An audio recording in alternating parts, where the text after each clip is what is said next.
খেলাধুলার মধ্যে যদি আমাদের যুব সমাজটাকে আমরা কাজে লাগাতে পারি, তাহলে আমাদের এই সাতক্ষীরা থেকে এই যে মুস্তাফিজ, সৌম্য সরকার, এছাড়া আমাদের যে নারী ফুটবল টিমের যে ক্যাপ্টেন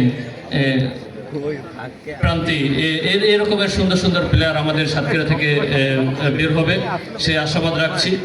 আমি এই যে রাগবি যারা প্লেয়ার রয়েছে, আমি আশা রাখবো যে তারা আরও বাংলাদেশে বিভিন্ন জায়গায় এই খেলাগুলো অর্গানাইজ করবে এবং বিশ্বের বিভিন্ন জায়গায় যে তারা খেলায় পার্টিসিপেট করবে। ঢাকা থেকে যারা রাগবি ফেডারেশনে যারা এসেছেন তাদেরকে আমি অনুরোধ করব এই রাগবি খেলাটাকে কিভাবে প্রমোট করতে পারেন। বাঙালিরা কিন্তু ফুটবল, ক্রিকেট সব জায়গায় কিন্তু সাফল্য দেখিয়েছে।